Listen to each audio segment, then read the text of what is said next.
Hello and welcome to the Heresy Lodge. I'm your host, Dylan Cooper, the constant co-host over here. Gavin Franklin. Guys, this is our review of what is this book? The Crimson King. Oh, Crimson King. By Thousand Graham Sons Part 2. McNeill. 1001 Sons. Yeah. This is also our episode right before Christmas. So for everyone celebrating, Merry Christmas. For those not celebrating, hope you have a good Sunday. Watch some football. The real football, not the fucking European bullshit.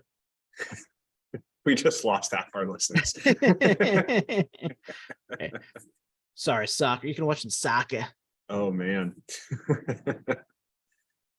So I guess we got to do the normal stuff, don't we? I was about to jump right into it, but before we do our normal stuff, I'll go ahead and say this right out the bat. I didn't like this book. I thought it was all right. And I've brought facts. I've bought all kinds of shit to prove you wrong here today. I have a spreadsheet and I'm fucking ready. I've got 3 witnesses from the book. They've come to show exactly why it was a bad book. Well, before we go on trial here, guys, we will be doing a Christmas giveaway that will happen on our next episode, which will be our New Year's special. What we're really going to do is just kind of do like a year in review, maybe shoot the shit. And if you guys have anything you want us to speak on, let us know. We'll throw that into the episode. All you have to do to get involved in that is join our Discord, go to the announcements, and hit one of the emojis on the announcement. Super easy. You can find our Discord pinned to our Twitter at Heresy Lodge. You can email us and ask about it at theheresylodge@gmail.com. Go on YouTube, leave a comment. I will give you a link.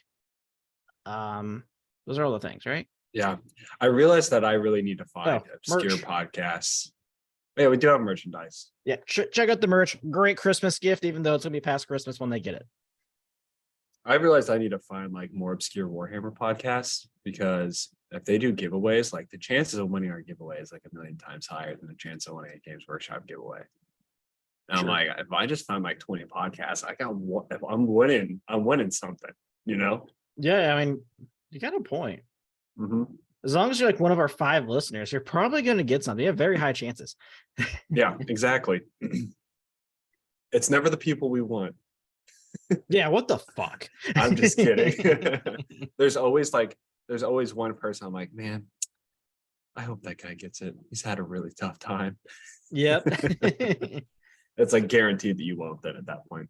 What are you drinking today, sir? So, in honor of the holiday spirits, I am drinking from Buck Creek Winery, which is my favorite local winery. It's a good one. The Christmas cherry wine. Got a little Rudolph on the front there. It's delicious. I mean, it's sweet. It's a sweet wine, but it's very good. I love cherry. And I love Christmas. Wow. What are you fucking drinking? Well, I can't laugh at you that much. I'm drinking Christmas ale. Oh, well, gee willy. It's a multi full-bodied winter warmer. And let me tell you. Are you feeling warm? From Breckenridge Brewery. It's okay. It's an okay beer. It's the 23rd beer of the 25 beers of Christmas. So we'll see what happens going forward. So far, the best one I've had was a beer from Shiner. Really? Brewing. Yeah, they do a holiday beer. It's phenomenal. But I do have also to the side, whenever I'm done with this glass of beer, some wine. And I think this is a very Christmassy wine. It doesn't have Christmas decorations on anything. It's from a bluegrass vineyard, just outside of Louisville. And it is a rhubarb wine. But it kind of tastes like I'm blowing a Christmas tree. And that's exactly the type of thing you want to do this season. Man, every time I see that Christmas tree, I'm like, man, I can't wait to deep throat you. Man, I bet you that tastes like rhubarb wine. All right, Gavin. You said you didn't like it. I say I like it. Let's start off, okay? Sure. How do we start? There's a lot of avenues we can go down here. There's a lot of avenues. There's 3 main stories in this book. Yeah, maybe we should do like follow each one individually. Yeah, I think so. Mm-hmm.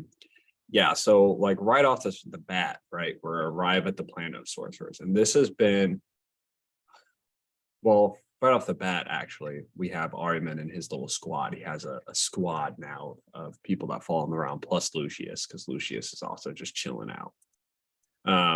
And we, in the preview and in previous reviews or whatever, when we talked about this book, we said we wanted this book to answer some questions for us. Yeah. We wanted this book to answer, how do they become the Rubric Marines? That's not answered in this book. Nope. We wanted this book to answer, when does and why does Magnus join the War Master? That is answered in this book, but it's not a good reasoning. Yeah. it's It's like a reason. kind of weak. Yeah. We wanted to discuss like the soul shards of Magnus. That's all this book is about. So if that's what you wanted to hear, that's what it is. Although, and we wanted, cool thing about these soul shards is they don't get shoved up Fulgrim's asshole. they So that's don't. different. This one's more like finding the Horcruxes kind of thing. Yes. And then the last thing we wanted to have answered was like, what's the deal with Lucius and Sakharat? And that one also does not get answered. Okay, I want to just jump ahead real quick. The entire time when they were saying like Ahriman offered up a soul, I thought it was Lucius the entire too. fucking time because Me it too. made sense. It made a lot of sense. Like As a matter everything of fact, pointed to Lucius, and I was like, yeah, wait, this doesn't even make any sense now. That would have been a really cool ending, honestly. Like, Yeah. and it would have explained Lucius, but no. Like, so we get basically one of those four things answered. Or we get one of those four things really like harped on, one of them vaguely answered kind of shittily, and then the other two are just like, who fucking knows? It kind of seemed like it was going in the direction to answer the rubric question, but it never did. So Yes, the entire beginning, every time someone had the flesh change, they would just fucking scream, "Oh, that's dust!" I'm like, oh shit, this has to be what happens. Here we go. Like, we're gonna figure this out, but I guess not. Maybe whatever. I don't know. I guess I'll have to figure it out some other time before Maybe the Fury siege. of Magnus? Question mark. Maybe, but yeah. So we get the opening where they're at this like museum and they're tracking down some ancient oracle being that turns out to be a demon. And Ahriman makes a secret pact with this demon because at the same time they're finding it, the rest of his cabal group gets attacked by a bunch of like sorcerers, robots. They're fucking like mannequins. Yeah. It's really confusing, but the yokai is what they're calling them. And one of them summons a bunch of fucking demon things to kill them all. Yeah, so it's like because Ahriman is the like lead librarian and he has an equerry himself. So he's like a dude that gets a dude. That's how high up Ahriman is. And so the equerry starts having the flesh change. So they hurry up, they take the demon back, they take this guy back to the planet of sorcerers, and they try and stop the flesh change from happening, and it fails. And that tends to be a common reoccurrence in this book. Is like the flesh change is constantly in the back of everyone's minds. I think the flesh change is written very well. I think it's handled very well. I just wish they like had a solution for it or like something, because it doesn't seem like they do. No. Well, I don't, they kind of get one. It's like Arthur Matt gets one, but that yes. doesn't really work out. It's not like he tells anyone about it before he, Yeah. I always just find it so, I talked about this in the preview, like how ironic it is that they try to fix it using magic, but magic is what causes them to have it. Yeah. So it's like, that seems really counterproductive. So they get to the planet of sorcerers, and the planet of sorcerers itself like really highlights my biggest issue with this book, and why like I look at this book and I really think it's in my like lowest 10 books. Like that's how bad I dislike this book. And it's I love Graham, but it seems like lazy writing. Like it really does, because everything's Zinchi now, and how great for a writer to describe everything as undescribable. He's like, think of it, it's like a mountain and a lake at the same time, changing though, but never the same. And I'm like, you just described nothing. You've described nothing to me. And he's like, I know, it's Zinchi. That's the way it happens. It's undescribable. I'm like, how great for you, whose job it is to describe things to me as a writer. I can't stand it. Multiple times in this book, he talks about how buildings are so tall, you can just never see the top of them. They are infinitely tall. I'm like, okay, how am I supposed to what am I doing? Yeah. Like, what do I do with my hands? You know, like he describes so many images as just like impossible to think about. He uses a term in this book, non-Euclidean geometry, a lot, which we've seen with him in the past in Angel Exterminatus. And the thing is, it's like, okay, like I understand we're getting real warpy and shit, but we were warpy in 1,000 Suns, and that book blew me out of the park, right? And there was never just this like when we went to Zinka, right, the capital city of Prospero, it was beautifully described. I had a picture of everything in my mind. Got no idea what the planet of sorcerers looks like. I've got no idea what half of the warp areas they went to was. They wind up in pyramids all the time, and I'm like, what? Like, what? I didn't know there was a pyramid there. Yeah. That's my biggest number one issue. Not the only issue. It's my number one issue with this book. Yeah, I mean, I get it. If you read the that's called the afterword, where like the author like talks like the writing experience for this one, he actually says it was really hard for him to write this book, and that like at one point he just like stopped and like didn't look at it for like 6 months. Yeah, I can imagine, because you're having to just like you're in the world of Zeech, but you can't like be Zeech. Like it doesn't work out. Like it's so hard to write about because it's such an opposite experience to what a reader needs to comprehend. Like you have to take the incomprehensible and allow the reader to comprehend it. I don't know. It's just my thoughts. It's my first thing. So it's my first qualm. Planet of Sorcerers highlights it really well. Although it does happen numerous times throughout this book where shit's just so bonkers. Yeah, there's even like characters where I'm like, I don't know what you even are at this point, but okay. Yeah, things like morph at one point in time. Okay. So let's continue down a bit, because there's 3 stories, and one of them I hate so much. It is so freaking ridiculous. And it's Amon's story. Amon's story is like the worst thing in the world to me. So let's get to that, because Amon's story is strange. I don't think I didn't hate it. I hated every second of it. But every time I read it, I was like, all right, when are we going back to the fucking A team? Yeah, exactly. Like Ahriman's story is way cooler than Amon's story. Yeah. And like, I don't know. It just highlights so many different problems with different characters and their thought processes. A lot of decisions in this book are made, and I'm like, why? A lot of like times when people are fighting, some people survive, and like the fighting is described as like an insane carnage. I'm like, what were they doing? You know what I mean? Yeah. Like, how did they survive? There was actually one time in this book where there was a group of people and they're like, oh, we're missing this one person. They stated that they're missing this one person. And the next time we see them, they just talk to that person. Like that person's there. I was like, wait a minute, did that person like come back?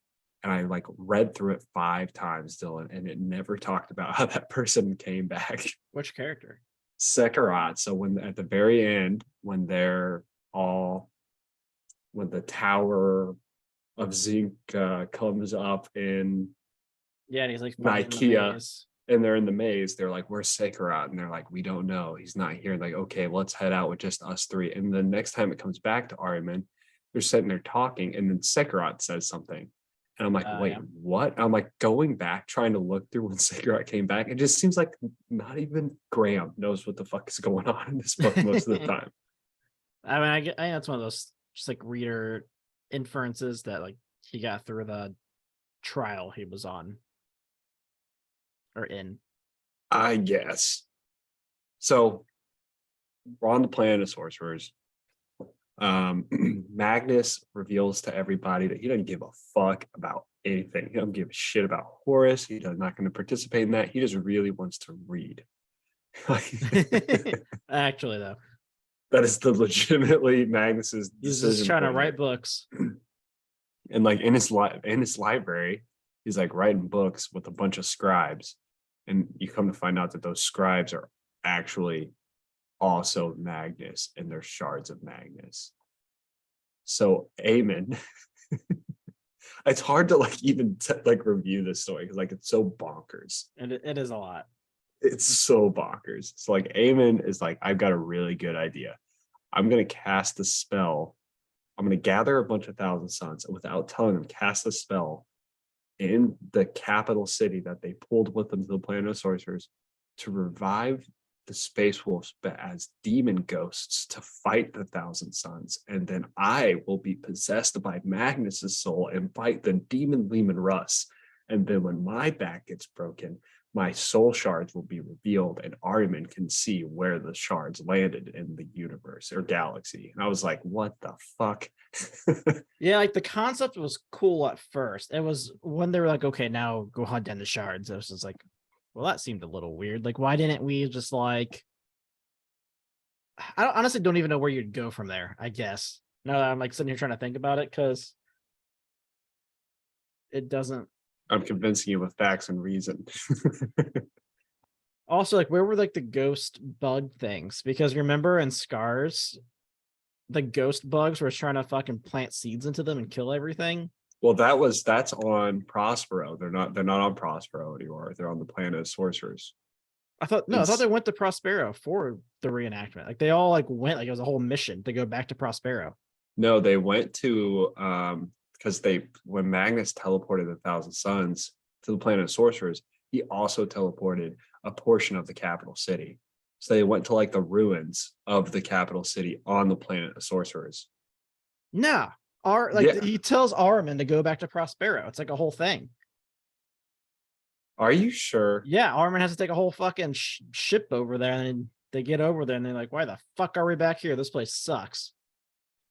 Huh? That might have happened, but still, Totally regardless, doesn't matter.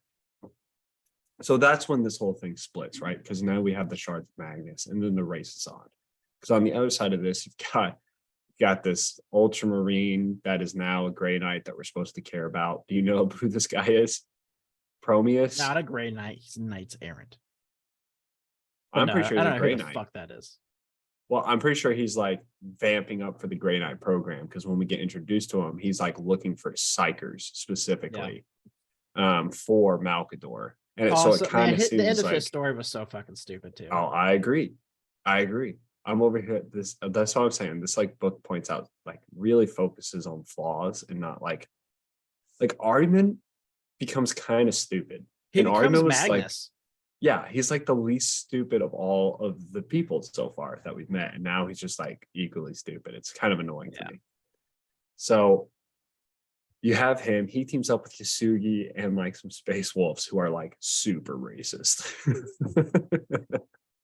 Like the most racist space wolves you've seen. Like these space wolves are described as like the hillbillies in like the mountains. Yeah, they're always saying Ja and stuff like that too. And I was like, what is happening right now? I think space wolves out of more than any other legion are written so dramatically different based on the author. Yeah.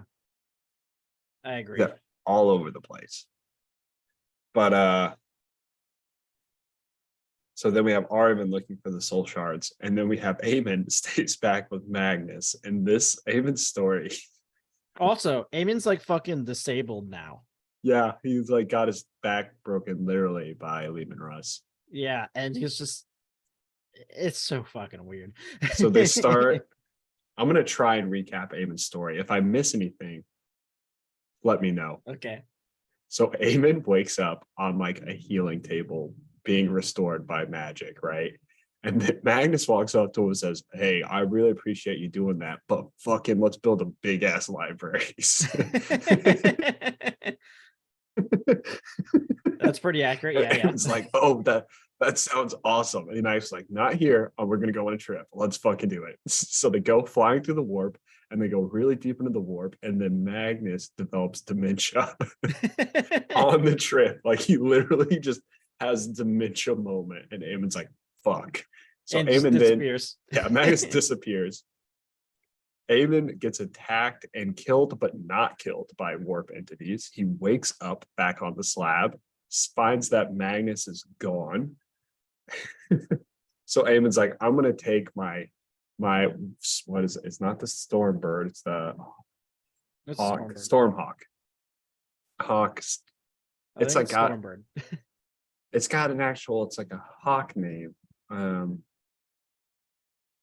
Yeah, because like it was like a storm, and maybe it was a storm I bird. think it's just a Stormbird. I don't. It's definitely not a fucking Stormhawk. I Well, can the tell you funniest that. thing is like he's like flying. He's like flying in it to like try and find Magnus. And one of the descriptions was like, and it was starting to actually look like a hawk. And I was like, what? It's just this whole portion of the story is like trying to like listen to someone describe their dream. That's exactly Yeah. what it is. And I'm like, this is boring to me because like I don't give a fuck about this feverish dream. Like your stormbird's turning into a hawk. Like, okay. And then the next thing he does, this isn't a joke. This is straight from the book. He goes and fights Yetis.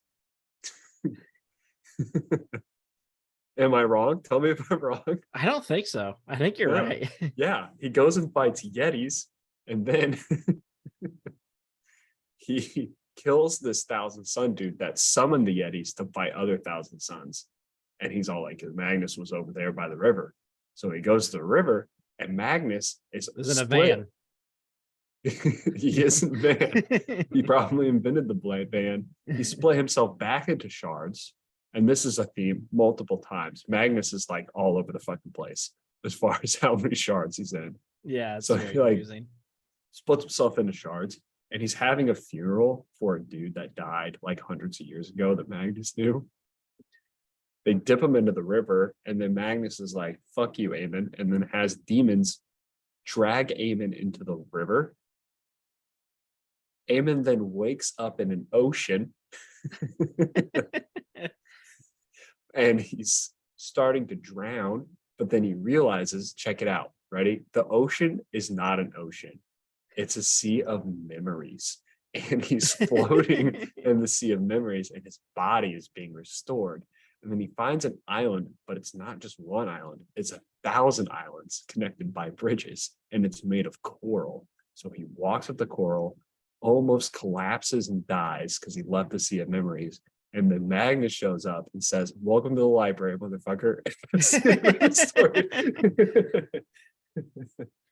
Yeah, and what's even more confusing with the shards is like at first it was explained there was like 5 shards.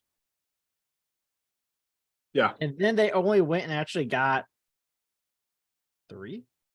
No. They got. Did they get 4? Yeah. 4. We have the 2 for So where the shards are don't make any sense either. So the Nakia one made sense to me. Yes. I thought that was going to be a given. The Casper Hauser one was weird. Did not expect that one. That was an interesting scene to me. The ashes didn't make any sense That one was the weirdest thing. because he didn't even fucking know that bitch. Yeah, I was like, what the fuck? Why is this that's a bad Horcrux? Like the mountain, sure, because he at least somewhat fought a reasonable. demon there. Hey, did he fight a demon? He fought The a demon fucking in the snake first book. thing. Yeah,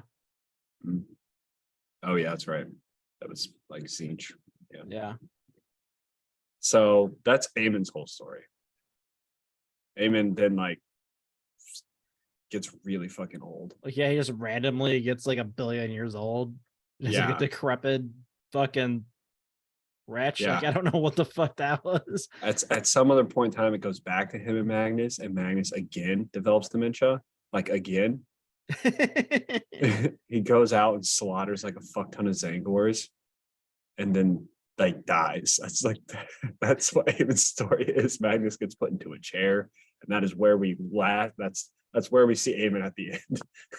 Yeah, it was weird. Poorly done. Mm. Yeah, I didn't really care for that story.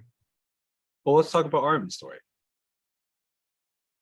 So Ahriman and the Imperial side, right? So the Thousand Sons and the Imperial group, their story kind of starts at the same place. Yep. Because they're trying to search for Menarkut or Yeah, I mean Minkarst or something. Minkara? No, that's the Thousand Sun. yeah, that's the Thousand Sun guy. I can't remember this dude's name, and he doesn't show up in the cast Yeah, list. he was the dude that wrote the Book of Magnus, though. Yeah, and he never shows up. Yeah, I was really confused about that. Is he fucking dead or not? It was never talked about. Like He was totally never it's shows up. totally in this prison. They're like, who the fuck is that guy? Yeah. Like, are they trying? Is there like a suggestion that he was added to the ashes and maybe that's the shard of Magnus? That wouldn't make any sense though. Like I could see like I if agree. maybe he ended up being in the place that fuck, what's his name? Like Cruz was like watching. Like I could see if he was in there, like sure that would make sense. Yeah. But him just not being there doesn't make sense. Like I could definitely It's like they I think wrote there's him out of the definitely a story. way for a Malcador like intervened and took the guy somewhere else. Yeah. I wonder maybe that is the shard of Magnus that's left. Maybe, but that's supposed to be Don't on know. Terra Yeah. in the throne room, I'm assuming. I have no idea what happened to him. Like they started that plot line because both the Thousand Sons and the Imperials were like, that guy's the guy. And then it never talked about him again. Yeah, it's like, oh, he wasn't here? Well, Hmm. shit. I guess we're stuck with this fucking loser. Yeah, they all show up to this prison that this guy's supposed to be in. And the Thousand Sons attack the prison, but then the Thousand Sons ship gets attacked by a ship that was hidden. And I didn't know this. Did you know Titans can fly through space?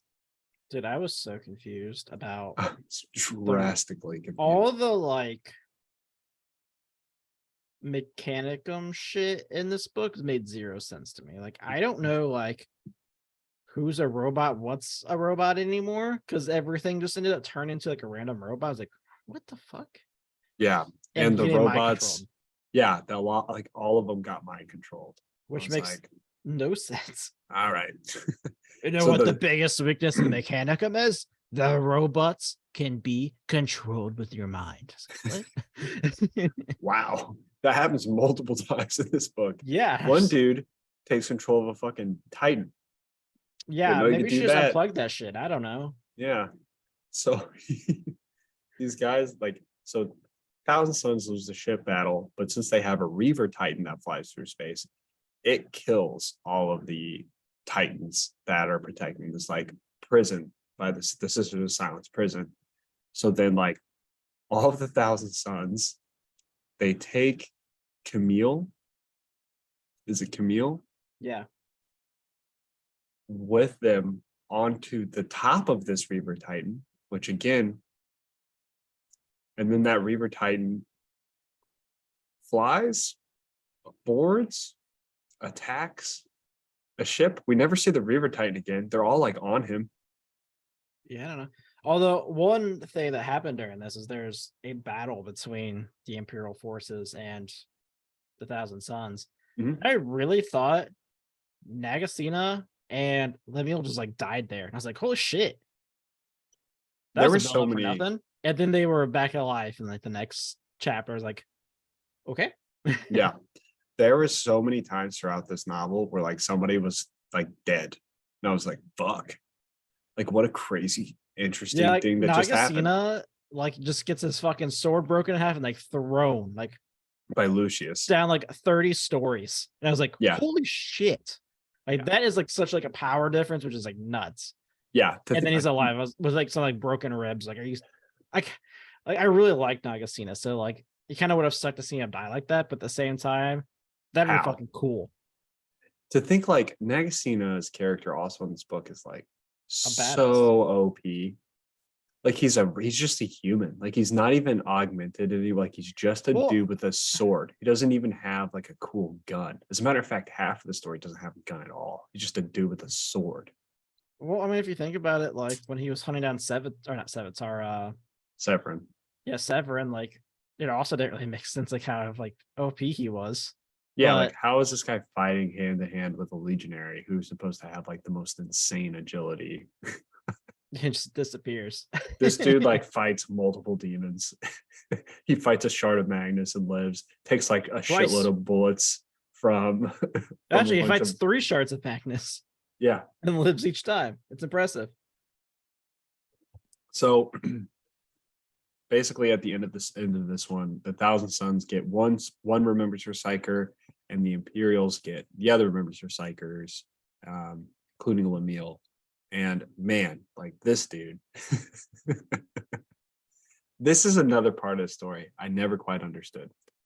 Lumille and all of the other remembers fucking hate the Thousand Sons.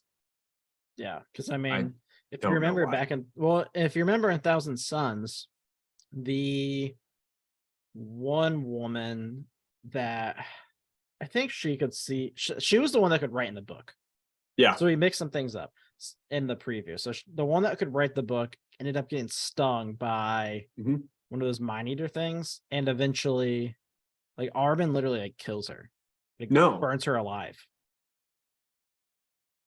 Oh Yeah, that's why he has the ashes with him. That's why he hates Ahriman so much. Okay. Well, no, the ashes are his wife. Oh, are they? Mm-hmm. Well, that's even more confusing. I know, it is even more confusing. Where the fuck did those come from? I do not even remember those mentioned at all. He had them. Yeah, he had them like the whole time. His wife's ashes. Every time they talk about the ashes, he talks about his ex-wife. I did not pick. I figured it was what's her face's ashes this entire time because they burned her alive. Yeah, I don't know. That's fucking confusing. So maybe it's both of their ashes and Magnus. I don't know. And the old dudes. Yeah, like maybe everyone just like let's keep putting people's ashes in there. Let's see how long he holds on to that. The crazy shit. If you just put all of everyone's ashes in this box, one of them's got to be a shard of Magnus. So, but yeah, that's why they hate them, because they killed their friend. Yeah, we get the jail scene. The jail scene's battle was fucking awesome. There was like buckets of blood. The Ahriman and the Thousand Sons come through some dude that just went insane. They opened up a portal through his body. Fucking cool. Yeah, that is fucking cool. Although, man, I do not understand the range of the Sisters of Silence Hood's fucking like Power. aura. Like, is it like an inch away from them? Is it several feet? Like, because this pops up at the end of the book too, and I'm like, what's the range here? Because the fact that they could just teleport in on a fucking thing that they're in charge of, they're surrounded by it. Yeah, I agree. Yeah, the whole thing is there's a lot not taken into account, and there's a couple things in particular I thought of the earlier. Sister of Silent just like chatting away at it, which is hilarious. They're like, yeah, she's like a captain, but she hasn't actually taken her oath yet. Like, sure. Oh yeah, she is talking. Oh my god, that's right. Yeah, I didn't even like think the about whole that. book. I'm like, I never even thought about that. Yeah, like they're introduced her as like a captain, but they're literally like, she hasn't taken her oath yet, so she's like, not really, but she's totally in charge. Wow, what a great that makes no sense. What a really good, easy way to write around that problem. She just hasn't taken her oath. Okay, she can talk. So there's no other adepts ever that appear.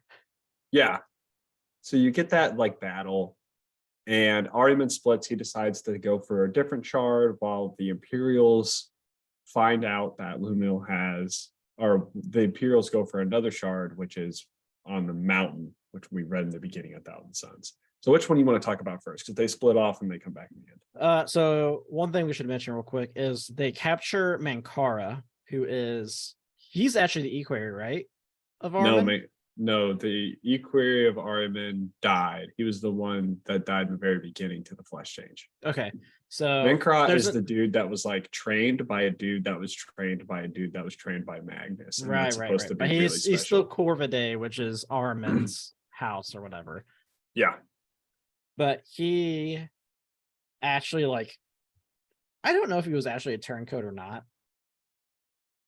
Like, I don't know if it was also like just part of his plan to get all the shards in one place. It kind of seemed like it might have been. That was my Yeah. thought. I really wish it would have elaborated more.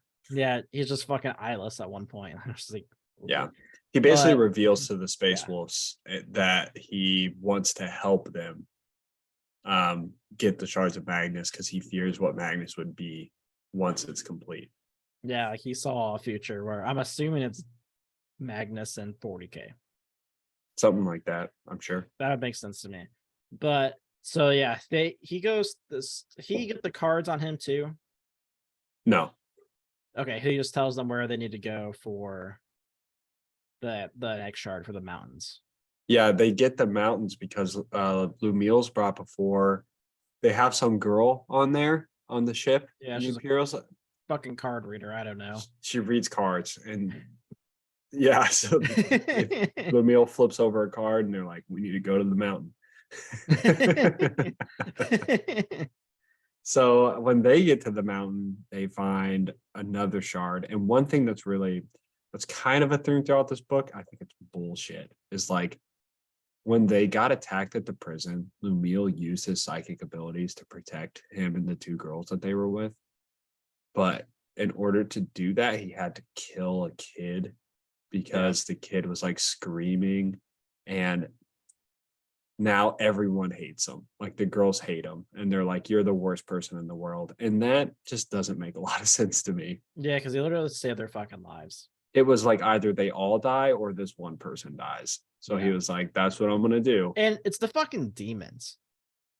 Like, yeah, exactly. You don't know what the fuck type of shit's gonna happen to you. Like, would you rather the kid just get like choked to death, or get his body ripped apart and eaten? So all of the other members just hate Lumiel for like the weirdest reason, in my opinion, but it is what it is. You good? Yep, I'm good. So your face just looked like, oh my god. Oh, I'm good.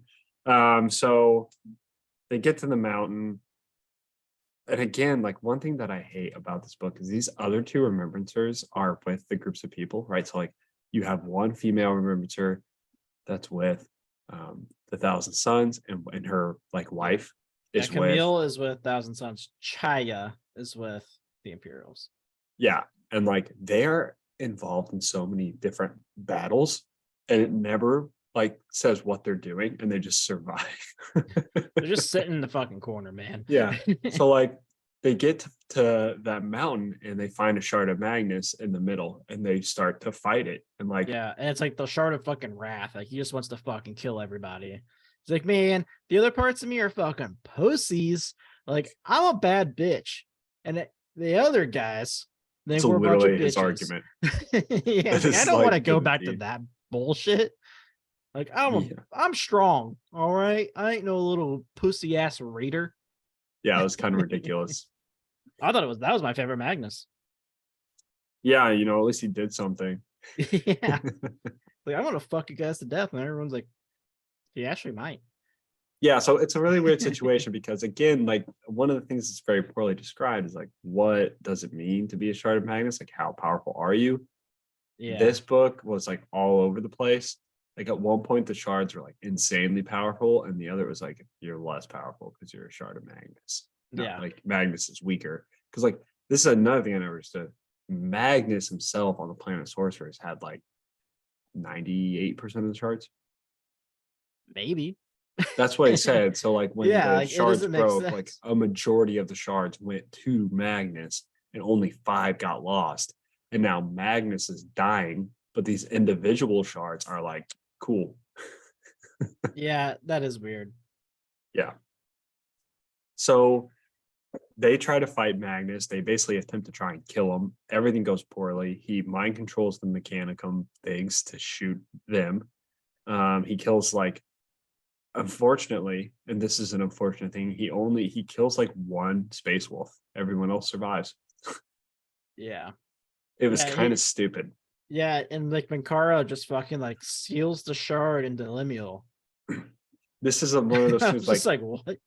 Nagasena is like literally fucking fist fighting Magnus at one point, and he survives. Like, okay, sure. Yeah. Yeah. So Magnus's shard gets trapped into Lumiel's body, and like this poor fucking dude. Yeah, this guy doesn't deserve all this bullshit. Mm-mm. And so like they get him back on, and they just start fucking like, all right, well, should we kill him? Which honestly, I would have killed him.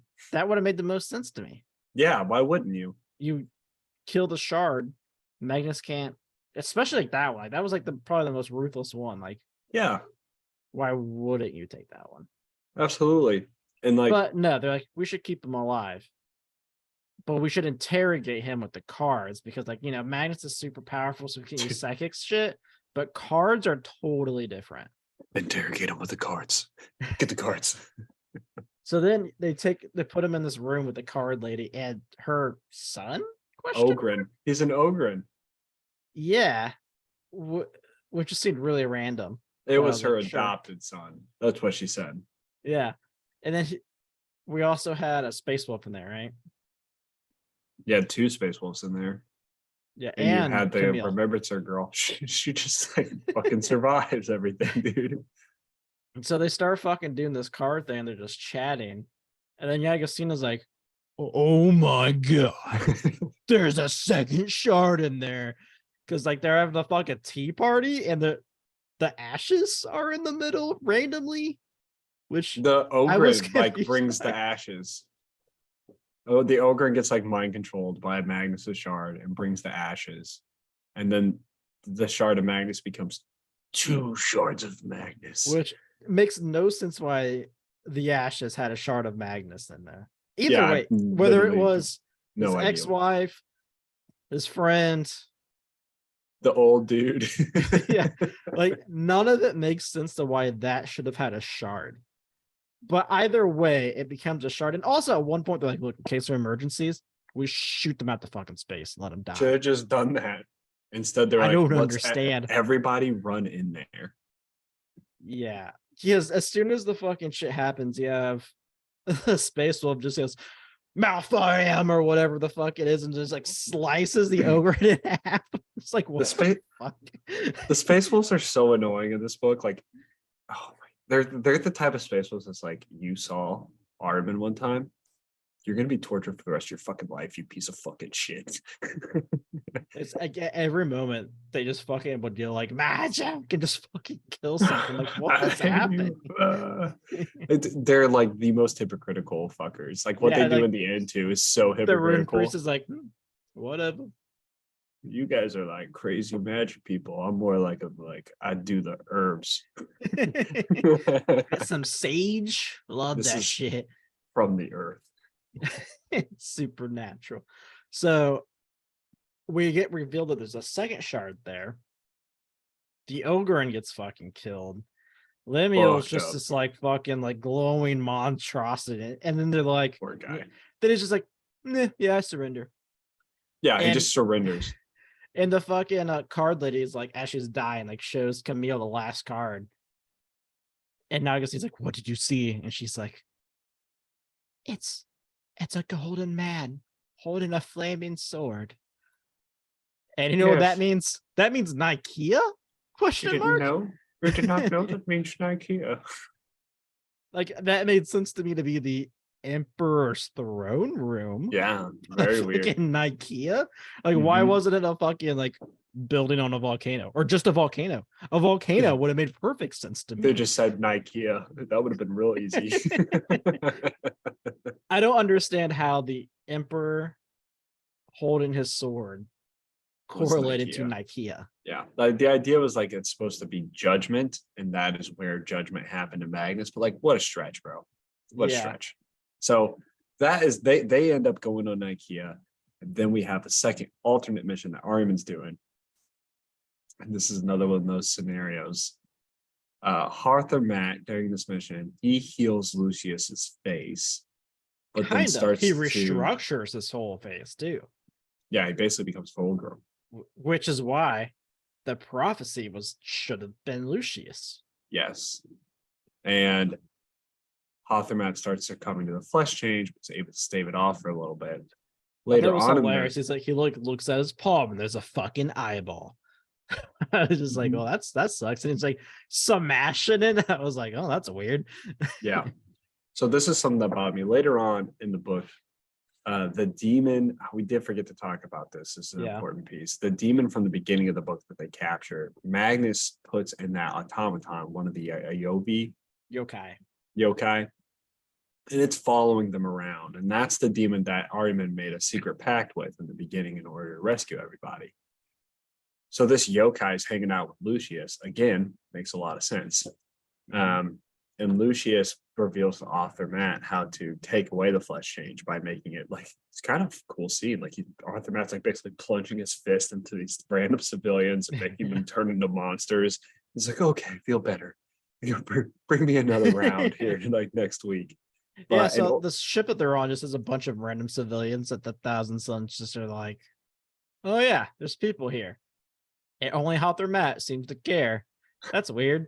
Arthur Matt's having a really good time with them.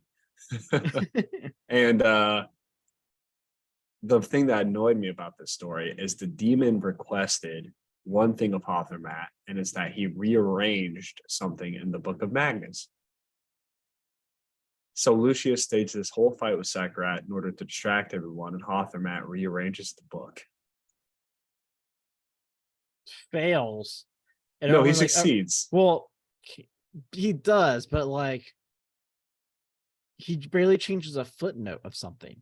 Yeah, but he's like, that is all that needed to change. That's what the demon wanted to change. Question for you. What came of that? Literally no idea. Yeah, like, I don't know if that's supposed to be like a cliffhanger. I don't know if that's supposed to mean something. Yeah, what confuses me the most about all this, right, is like,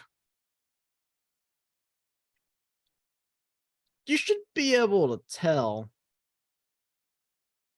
if some ink doesn't match. Like, there is no way that you could use the same amount of ink for every letter. I just don't know what the fuck What's the it point? means. Yeah, like what was the point of that? Also, scene? like, assuming, I mean, Ahriman's had this book for a while now. It's probably been like 5 years. He's read it like a bunch of times. He should notice if something's different. Magnus should know something's different. Those are the only two people that see the fucking book. So, like, what's the point? I don't know. And I don't know if like I don't know if that was an abandoned storyline. Like maybe we'll get something. We also have that. Camille watching it happen, and she's like, "Oh yeah, change that shit." Camille was like rooting like, for it. What is happening? Yeah, and it's like that's what I'm saying. Like throughout this book, you get reactions from people, and it's like, why do you feel that way? Camille's like, weird. Change the book. I'm like, Camille probably would have no idea what the fuck's going on. Yeah, it's not like Camille's like, yes, you're changing the Book of Magnus. You're gonna take him down. You're gonna take him down with that change. Like, she doesn't even fucking know Arthur Matt. For all we know, Arthur, like it could be like a bad change. Like she's having no idea. No. So I do not understand this, like these reactions we get out of people all the time from these things. It's just so weird to me. But so Ahriman and his group of people, they arrive, they're in the warp, okay, but the demon leads them to like a place in the warp that has like warp bubbles or like islands. Sure. That's what it looked like, sounded like, right? Like there was like islands or something in the warp. I think.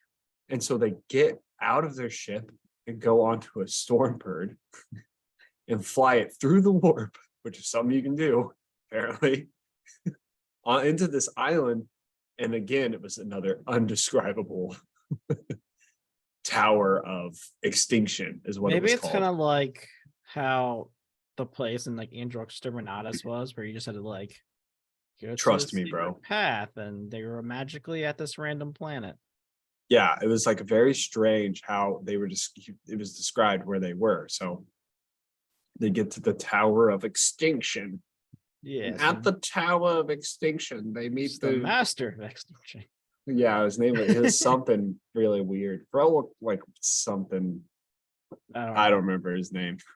Fucking Reckoner for all I know. And then maybe you can explain this scene to me. Because again, this was one of those I was like, what's happening? the dude was like, "You must give me your sorrow, and then when you give me your sorrow, I will kill what you desire to be killed." And then Ahriman was like, "Well, we don't want anyone to be killed. We want to travel through time." He was like, "Yeah, I can do that too."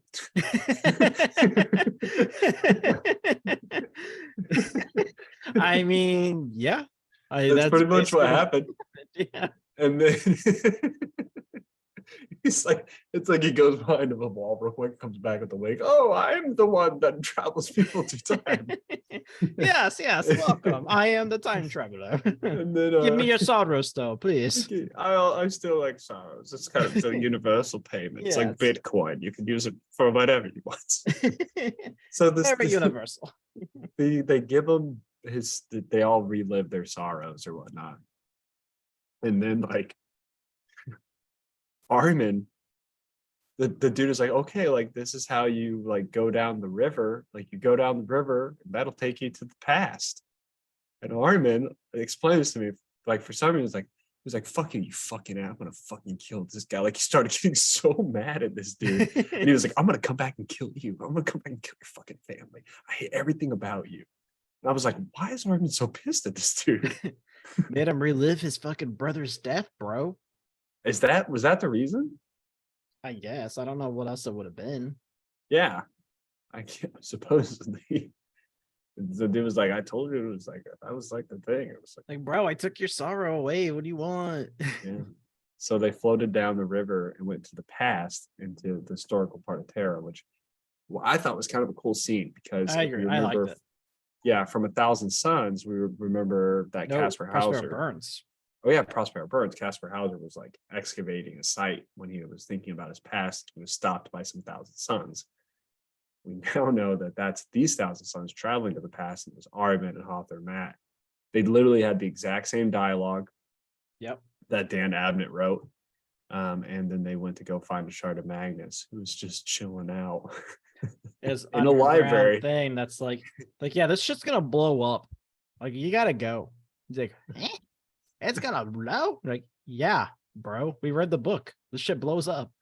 Dude, that scene though, where he was like, "All right, I'm in this library, and like, I think if I read a book a day, I can complete the library and memorize it in 30 years. But every time I read a book, 2 more get released." And I'm like, "Yeah, I fucking feel you." Actually, yeah. It's like, oh shit, there's another anthologist. Son of a My bitch. gosh, maybe I'm Magnus. Maybe I'm a shard of Magnus right now. This actually makes a lot more sense. Holy shit. Also, he called that place the Orrery, which at the end, Amon is sending books there. The orrery part, I don't know. I I don't thought know what happened because originally it was supposed to be somewhere else in the warp, and then it ends up being still on the planet of sorcerers. Like Magnus basically like leaves Amon in the warp and is like, "Oh fuck, it's like right there." Oh He shit. just like walks across the street, and Amon's like, "Yeah, I got eaten by a bunch of warp entities." And he's like, "You've been pranked, Damn. punked." Dumbass. Yeah, it was right outside. You should see what Manus does though. He does some cool shit too. I love fucking with you guys. I'm So not even a fucking shard. I'm just Magnus. they succeed in getting that shard. And then they also go to Nikeah in order to retrieve the final shard. So the Imperials have 2, they have 1, they're after the final shard, which is another thing that was confusing about me. Ahriman set out to get 5 shards. They got 4, and he was like, "That's enough." Yeah. That's Because actually at the what happened. end, the 5th one gets mentioned. And I'm like, Yeah. what? Yeah, because it's like Magnus is like, "I'm gonna die unless I'm whole."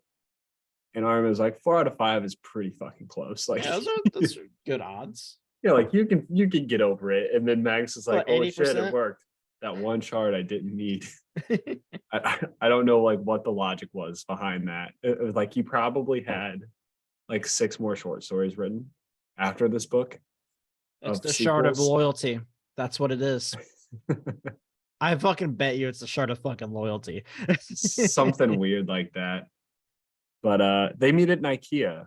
They have this big moment where they encounter each other. Lucius fucking murders the Sisters of Silent real quick.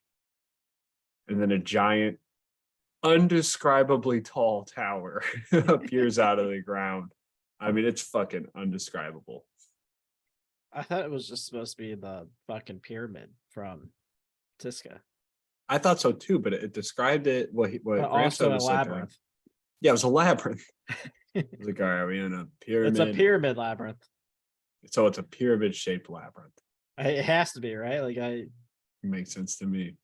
This is Because- when Sakura wasn't there, and then he was there. yeah, well, he like is like, look, I'll take care of this. You guys go on ahead.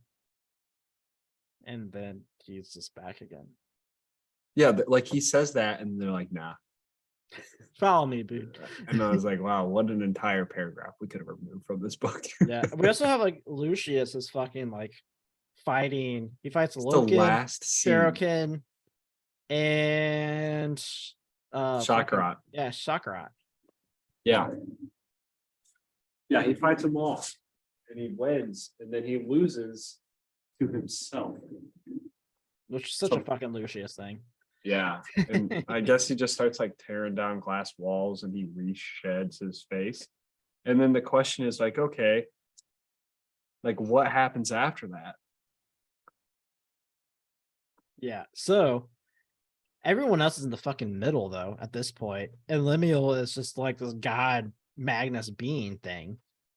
And fucking the yokai is like, all right, Ahriman, it's time. Time to give me what I asked for. And Ahriman's like, no, fuck you. Also, we forgot to talk about this. When Ahriman got the soul shard, he turned to fucking Gandalf the White. Yeah, his like staff changed colors and everything. Yeah, I was like, did Graham just like watch Lord of the Rings? And I was like, dude, It's I can fucking do that. really cool to add in here. Yeah. I don't know why I read that. I just laughed. I was like, what the fuck? Yeah. But- So one thing that's important, like when we're talking about Lucius, that's the last we see of him in this book. Like that's it. Yeah. That we have I'm assuming he teleported with the rest of them too. Question mark? no idea. Or if he's just chilling there with a few space wolves and like he's literally contemplating during that scene too. He's like, I'm gonna go after this. He literally has that thought. Yeah. He's like, maybe Sons of Lord Force. Master. Yeah. But Oh, yeah, yeah, we they're- get to the they're- center. And the yokai asks finally for his payment. And they're like, what the fuck did they offer you? Or did he ask for it? It was like clouded eyes, frozen heart, and a face that looks like a god. Which the two out of the three, I was like, that's Lucius. Mhm. Because frozen heart, he died. Face of a god. At the time, he looked like Fulgrim. Yeah. The dusted eyes, I was like, I don't know what the fuck. That could be. Who knows whatever. what that is? And then it's Yeah. like, I will Hothermot. It's just like, Oh, it's what? Hother Matt. Of all the people, yeah, Matt. I was like, what? Strange. What Didn't does see this that guy coming. have? So Yeah, then it's like so- a fucking ordeal, and Ahriman just is like, here you fucking go. I'm gonna put my staff in this dude's head and then point towards you, and it's gonna absorb you into him, and then you become a Lord of Change. Yeah, that was weird. Yeah. So Hothermat's like a Lord of Change now. He's dead. And then Lord of Change is like, here's like a fuck ton of like power. And then Ahriman and the Lord of Change go and fight Lumiel, who's trying to absorb Magnus, the last shard of Magnus, into him. Now, we're the fourth shard of Yeah, Magnus, fourth not the shard. last. The fifth is somewhere else. Now, this is the part that is really frustrating me about this book. It doesn't even explain like that there's like a fuck ton of demons in there No. until it goes to like the Ultramarine. He's like fighting a fuck ton of demons. It's like fucking summoning lightning out of the sky, just like blowing everything up. Yeah, and I'm like, whoa, wait, there's demons here? It's like, oh yeah, there's been demons here this whole time. And then you have the two Remembrance girls, the one from Prospero, the Camille and Chaya. Chaya. And they're like, yeah, they went into the room. I'm like, well, there's a fuck ton of demons. They just died, right? Nope. I'm like, well, how did they live through like hundreds of demons swarming this room that they've entered? Because I read about the Space Wolves. They weren't talking about them. No, there was never a line that was like, let's protect those girls. Like Graham McNeill, when he writes stuff, this is the part that frustrates me. He writes that these two girls entered this room, doesn't talk about them for the rest of the time, and then goes on to describe this immense battle with thousands of demons in this room. And then we're just supposed to believe that they were just chilling in a fucking corner watching this go down. Fuck him up. You got it. Oh, it looks really bad for us. What's that bird thing with two heads? It's just so frustrating. So frustrating. Yeah. Also, what I thought was weird was after Mott got changed into the Changer of Ways, it immediately had to start talking in riddles, but it didn't have to talk in riddles before. Yeah. What? It was like super crazy riddle talking now. So that got weird. And then the fight between Ahriman and Lumiel, dude, this cracked me up. I don't know if you got this vibe, but I got this vibe. It was like a Dragon Ball Z fight. Kind of, yeah. They're both up in the air, flying in the air, right? And they're like battling each other, and Lumiel keeps going, "You're not strong enough to beat me. You'll never defeat me, Ahriman." And then Ahriman's like, "Oh, but I'm not alone with the power of friendship." And then he starts beating up on Lumiel a bit more. Than Lumiel does some crazy move, and he's like, "I told you you are too weak. You'll never come up to my level." And then he's like, "This isn't even my final form. Demon, give me power." Like, the demon grants him power. And all this is happening while they're flying. And I'm like, dude, this is just like the cheesiest Dragon Ball Z battle I've ever seen. And then Ahriman gets possessed by Magnus. Don't know how that's happening. As if Yeah, the that just Magnus that's happens. in his Staff. it's in his staff. So it's the shard of Magnus. I am it's in more his than staff. Gandalf the White. I am Magnus the Red. There it goes. That's a good one. Beats Lumiel, takes the shards out of him, gets all of the shards of Magnus, and then they just fucking teleport. 80%. 80%. It's 80% of the shards. And then he's like, good enough for me. It'll be good enough for him. The shit's been wild. Teleports out of there. They all arrive at Prospero. Or not Prospero, at the planet of sorcerers. Magnus is like literally fucking dead. He's so old. Yeah, which is makes no sense. He's just like randomly super old and is basically dead. Like everyone like around him was like fighting the flesh change ? But I don't then know. all the shards go into Magnus and he comes back and then everyone just celebrates. And I guess the flesh change of them just stops. I don't know what happened there. And then Magnus is like, fuck, you know what I'm feeling today? You know what? Fuck the Emperor, but like Let's I'm join not the War Master. totally like Horse is still He kind of definitely- weird. He gives like the half in like scrub, right? He's like, yeah, let's fuck up the Emperor. I'm on the War Master's side. And Armin's But like, also- yeah, it's about time. And then Magnus like, but also that guy also kind of fucking sucks. So what we're gonna do? Don't tell anyone. But once we're done, we're gonna say fuck you to the War Master. It's like, Listen, well, guys, you just revealed your plan. There's just one hundreds more of shard people. left, and it's on Terra. I don't know We're how gonna you go- guys went into the past and onto Terra and skipped this one. But I Why actually didn't still you need just that get one. it? Oh, it's so frustrating.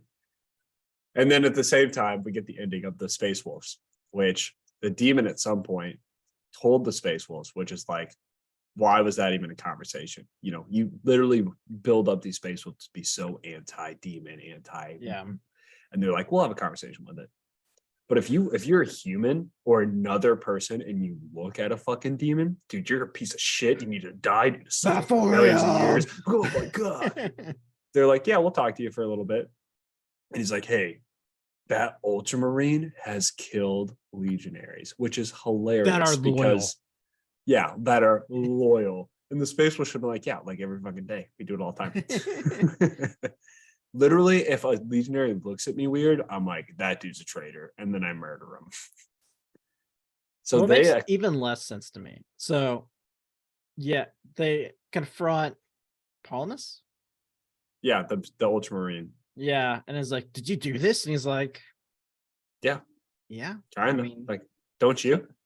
It's like, I mean, that's what I was ordered to do. Like, not gonna tell you what my orders were because I swore an oath to not do that. But like, yeah. And they're like, we will only listen to Russ. And what Russ tells us to do, we will do. And they fucking kill him. I was like, well, you didn't even ask Russ. Like, maybe like that's fine because Yeah, like he maybe knows what send him an Malcador's email. fucking doing. Yeah, send him an email or something. Be like, is this cool? Russ would be like, yeah, like I don't fucking care. This is like I'm trying to. and Russ is Korax sitting when there with the fucking map on the visual spirit. Like, dude. I don't give a fuck about that guy. I'm trying to figure out these drawings that this dude left. he just drew dicks pointing places. Like, do I follow the dick? That one might be squirty. Do we follow the squirt or do we follow the dick? Yeah, the cum shot's going this way, but the head's pointing a different direction. God damn it, Garo. Or no, it wasn't Garo, it was Loken. Yeah. Oh man, this whole thing is just absolutely absurd in my opinion. Like the things that happen in this book, I found myself so many times being like, why? What? How? Why? Yeah, killing the Ultraman at the end just like really like threw me through a loop because it didn't make any sense. Bonkers to Like, me. okay, they let Lemuel live with 2 fucking shards of Magnus and they got stolen. Yeah, Okay? and this They thing could was have like, just killed him a long time ago and not had any of that happen. yeah, and this guy was like, yeah, I killed Space Marines. I can't tell you why because Malcador told me to, and they were like, we gotta fucking kill that guy right now. Yeah, I would have fucking killed Lemuel before I fucking killed the Ultramarine. I mean, Lemuel literally admitted to murdering a child. Out of all of the out of all of the actual things that have occurred here, that is the only one that's truthfully murder. Yeah, and at least like the Ultramarine actually like felt guilty. Like at the beginning when he had to kill the Raven Guard because he wasn't up to snuff to be a Grey Knight, Yeah, he felt bad about it. But and he's he like, just "You told him can't like, let I him can't. live." And the only thing the Ultramarine told Space was like, I can't tell you. I can tell you it did happen, but I can't tell you why. Like that, take it up with Malcador. Now I killed the guy. Fuck him. And this is like, this is it, Dylan. This is why I dislike this book. There's so many decisions and so many characters that are either over the top, they don't make sense. A lot of things left unexplained. We still don't understand why the rubric are the rubric Marine. Ahriman seemed Why like it was a changed foreshadowed person. so hard in this book. It was insanely foreshadowed. And the question is just like what were you trying to accomplish? And where, like, and like the whole half of it was a fevered dream, like somebody describing their acid trip to me. I'm like, well, that's worthless. Yeah, I And don't. so much of this book was a frustration to me. It still is weird that like we haven't gotten like Lucius the Eternal yet because I thought this was gonna be it because it made so much sense. I thought we were gonna get like Ahriman being like the descendant of Zinch, like Zinch's champion. Yeah, and the Rubric Marines and fucking So many more questions could have been answered. And what's so crazy is like 80% of our questions were answered in the last like 3 pages in typical Graham McNeill style. And for no reason. Like there was no like actual reason throughout the entire book, like whatsoever. The book begins with like Lorgar's trying to convince Magnus to join Horus. He's like, fuck that. Like, fuck that. Horus is a dumbass. And then we get to the end, he's like, yeah, let's do it. Like there's not like any thought process behind it. Like it doesn't try to convince the reader that it's a sane like reason. It doesn't try to like walk them through why he made that decision. It's just like Graham's like, oh yeah, we do have to do that too. yeah. That's why this book is so frustrating to me. Is it doesn't accomplish anything and it explains things poorly, explains very little. I just didn't like it. Like a follow up to Thousand Sons, this did Thousand Sons an injustice. In my opinion. I I really think I pulled liked. you to my side a little bit. Yeah, I mean, I don't know. I really liked like the first half of the book. This is what I found about this book. Like honestly, That like is- when like I felt like Nagasina and Lemuel died, I was like, holy shit, this is gonna be really good. But then when And then they they didn't. instantly came back, I was like, oh, okay, that's kind of lame. And then like, yes, like several things kept happening to where I was like, that doesn't seem like the Space Wolves, right? Like Lemuel having 2 fucking shards in him, like, they would have just killed him. yeah. And like, why wouldn't you? Like, I like Lemuel, but he's not fucking worth anything, really, at the grand scheme of things. Like, I would rather have a weakened fucking Magnus than a Remembrancer that no one gives a shit about. Yeah, and the thing is, it's like the where Graham does really well, is like there are scenes in this book that I was still like, wow, what an amazing fucking scene. Like the battle that they had in the prison. I was like, it's described It really was well. awesome. Like the I fight with enjoyed that Magazine and scene. Lucius was awesome. It was so much fun. And I found myself having fun, but in a context that didn't make sense. Yeah. Like I'm having fun with these battles, but when you look at the overall storyline, what this book should be accomplishing, what you're trying to convince me and sell me, I'm like lost. I'm so lost. And this is the part that's confusing to me even more. Do you really think we get these answers? Because guess what? This is the last book of the Horus Heresy Graham McNeill writes. No, he doesn't even write a Siege of Terror book. He writes 2 Siege of Terror novellas. I didn't realize that. Yep. He writes Sons of Selenar, who I don't know what it's about. I think Sons of Selenar is focused a little bit on Shattered Legions. It's a novella. God. It's a novella. And then we have Fury the of Fury of Magnus. So I don't know. Maybe Fury of Magnus will answer everything we want. But if I'm being honest with you, I don't want to like. Yeah, I think Sons of Selenar is actually about Shuriken. Possibly. But I don't want to like spoil anything. But I did read an excerpt from Fury of Magnus. And it does seem like that at the time of Fury of Magnus, the Thousand Sons are Rubric Marines. Like all is dust. We're gonna get a fucking short story. That's gonna be what happens. We've got 2 more short stories left. No, we have more than that. We have like 4. 2, no, we only have 2 anthologies. Talon? Talon's not an anthology. It is. It's all written by John French. It's like an anthology It's like as much Garo. as. Yeah, it's like Garo. But Which is it's still kind of, short but it's stories. all It's an like anthology. battle. But isn't it just like It's like Korax. on one planet? Yeah, it's very similar to Korax. It's like a whole story. But technically, it's an anthology. Okay, that's fine. Heralds of the Siege. No, the Burden of Loyalty is the next one. Well, no, I'm just saying, like, in what I remember Yeah, in my head. Heralds of the Siege, Birds of Loyalty, Talar technically, and technically Born of Flame. So we technically have 4. Born of Flame is all about salamanders. Yep.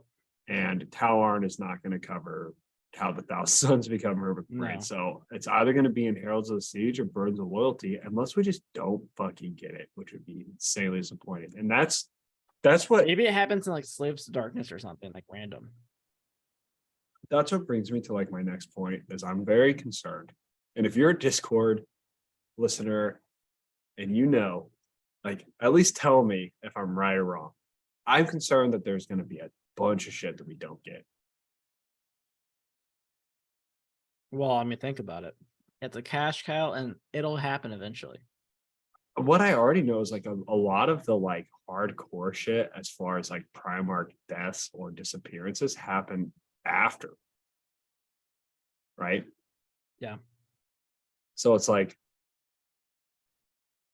I already know that we're not going to get that, which would be really cool because I think there should be a lot more death in this series that is grimdark, in my opinion.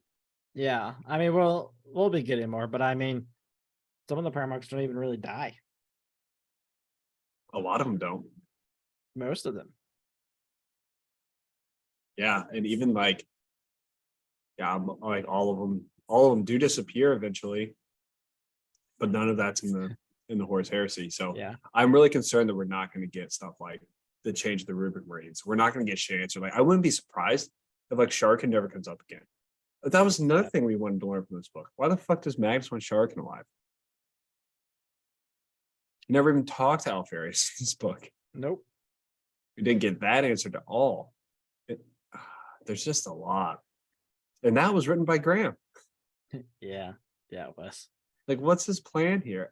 I'm waiting for like the short story or the novella. And right now there's only Graham doesn't even, I thought I looked into it. Let me check. I don't think Graham even writes short stories anymore for the rest of it. Let's check it out. The Burden of Loyalty stories.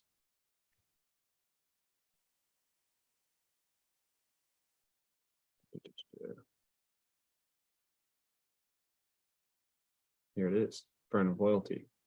He does not write any stories. and the Burden of Loyalty. What's the other one? Heralds of the Siege? Heralds of the Siege, yep.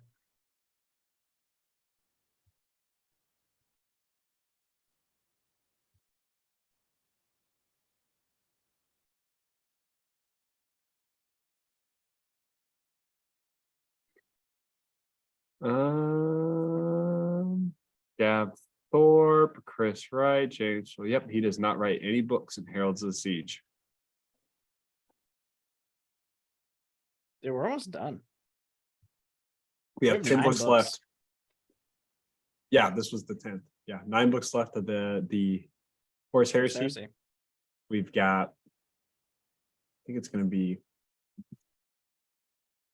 1, 2, 3, 4, 8, 10. 12 books, 12 books, 12. 2 novellas, 10 books, 12, 2 novellas. Is that counting part 2 of End of Eternity? And then technically, 21 Primarch novels. So if we were to There's add up those. There's everything, even like the character ones too. Like Yeah. they like released, or not Sanguinius, Sigismund. Garo. No, I think they released one about Dark Angel Oh, Luther. Luther. Oh, they released one about Valdor. Yep, Valdor.